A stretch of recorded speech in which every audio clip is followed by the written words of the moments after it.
Student ভিসায় যারা Sweden application করেছেন বা করবেন বলে ভাবছেন, আপকামিং যে ইনটেক সেপ্টেম্বর 2025 অলরেডি অ্যাপ্লিকেশন শুরু হয়ে গেছে। January 15th is the last date. তো যারা বেসিক্যালি এই সুইডেন অ্যাপ্লিকেশন করবেন তাদের এই টোটাল প্রসেসটা আমি মাত্র 10টা স্টেপে শেয়ার করব। এই 10টা স্টেপ যদি আপনি দেখেন আপনার 50% কাজ ডান হয়ে যাবে। তো আই স্ট্রংলি বিলিভ যে এই ভিডিওটা হতে যাচ্ছে সব থেকে বেশি ইনফরমেটিভ। অবশ্যই সম্পূর্ণ ভিডিওটি দেখবেন, তাহলে আপনার জার্নিটাকে ইজি করে দেবে। তো চলুন চলে যাই মূল আলোচনা। Step 1, preparing documents. এই ডকুমেন্টসগুলো কি কি? যেমন আপনারা যারা মাস্টার্স অ্যাপ্লিকেশন করবেন তাদের ধরেন SSC, HSC, bachelor certificate, transcript, language certificate, passport, recommendation letters. এই যে ডকুমেন্টসগুলো প্রিপেয়ার করা হচ্ছে স্টেপ নাম্বার 1। হ্যাঁ, অবশ্যই আমি আমার ডকুমেন্টস নিয়ে একটা ভিডিও করেছি যে মাস্টার্স অ্যাপ্লিকেশন জন্য কি কি ডকুমেন্টস লাগবে, ব্যাচেলর অ্যাপ্লিকেশন জন্য কি কি ডকুমেন্টস লাগবে। এই ভিডিওটা দেখলে আপনি প্রিপেয়ারিং ডকুমেন্টস সম্পর্কে গাইড পেয়ে যাবেন। তো আমার চ্যানেলে ওই ভিডিওটা দেখে নিন, তাহলে আপনার এইটা নিয়ে আর প্রশ্ন থাকবে না। স্টেপ 2 হচ্ছে ইউনিভার্সিটি অ্যাপ্লিকেশন। আমরা জানি ইউনিভার্সিটি অ্যাডমিশন .এসি, যেটা সুইডেনের অফিসিয়াল ওয়েবসাইট ফর অ্যাপ্লিকেশন। এই পোর্টাল থেকে আপনি 4টা প্রোগ্রামে 4টি ইউনিভার্সিটি বা 2টি ইউনিভার্সিটি বা 3টি ইউনিভার্সিটি আপনি 4টি প্রোগ্রামে একসঙ্গে অ্যাপ্লিকেশন করতে পারবেন। এবং অ্যাপ্লিকেশন ফিও মাত্র একটি, সেটা হচ্ছে 900 SEK। আপনি এখানে আপনার পোর্টাল ক্রিয়েট করার মাধ্যমে আপনার সাবজেক্ট চয়েস করে আপনি অ্যাপ্লিকেশন করে দেবেন। এই যে ইউনিভার্সিটি অ্যাপ্লিকেশন করলেন, এটাই হচ্ছে আপনার স্টেপ 2। স্টেপ 3 যারা মাস্টার্স ক্যান্ডিডেট তাদের জন্য হচ্ছে সেন্ডিং ইউর ট্রান্সক্রিপ্ট।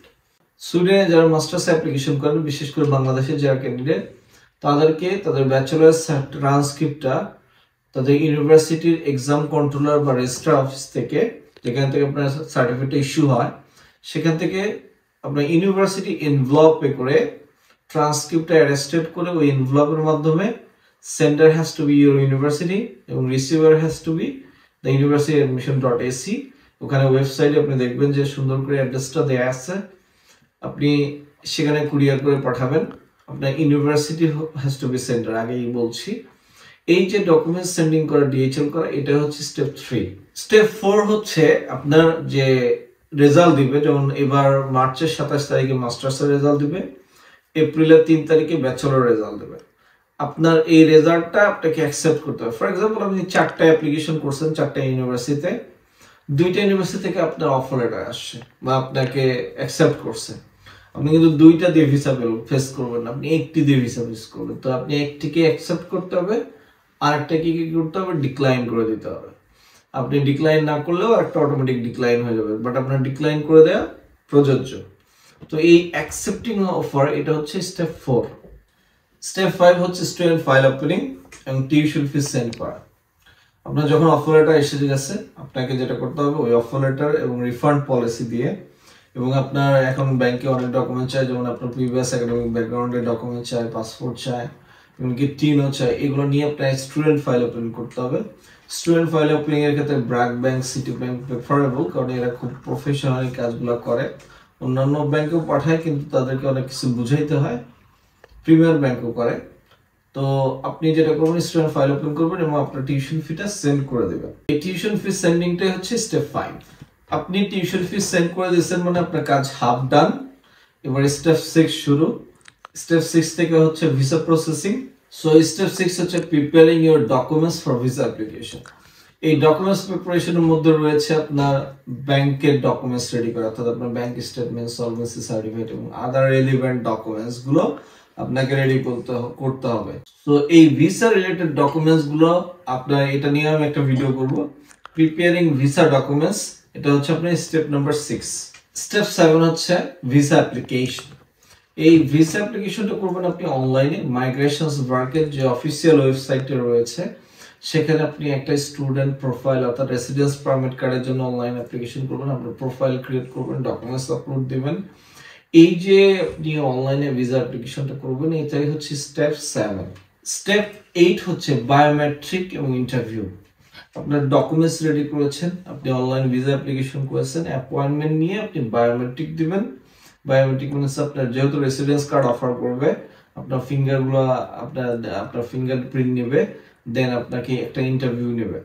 সুইডেনের ভিসার ক্ষেত্রে যদি আপনাকে ইন্টারভিউ কল করে, মনে রাখবেন ইন্টারভিউ এর preparation it has to be good. I have clearly remember, মানে I can clearly remember যে আমার ইন্টারভিউটা অলমোস্ট 46 মিনিট হয়েছিল। সুইডেনে যাদেরকে ইন্টারভিউ নেয় তাদেরকে জেনুইনলি ইন্টারভিউ নেয়, অতএব আপনার ইনফরমেশন গুলো যাতে টু দা পয়েন্ট থাকে এবং ইন্টারভিউ প্রিপারেশনটা যেন ভালো হয়। এই ইন্টারভিউ নিয়ে আমি 2-3টা ভিডিও করব, কারণ আমার ইন্টারভিউ আমি বেশ কিছু জায়গায় দিয়েছি। আমি একটা কান্ট্রিতে দিইনি, 3টা কান্ট্রিতে দিয়েছি, তাই আমার যথেষ্ট অভিজ্ঞতা রয়েছে এই ব্যাপারে। আমি চেষ্টা করবো কোনো একটা ভিডিওতে শুধুমাত্র ইন্টারভিউ নিয়ে কভার করতে। তো এই বায়োমেট্রিক এবং আপনার ইন্টারভিউটা হচ্ছে স্টেপ নাম্বার 8। স্টেপ নাম্বার 9 হচ্ছে টিআরপি কালেকশন, অর্থাৎ টেম্পোরারি রেসিডেন্স পারমিট কালেকশন।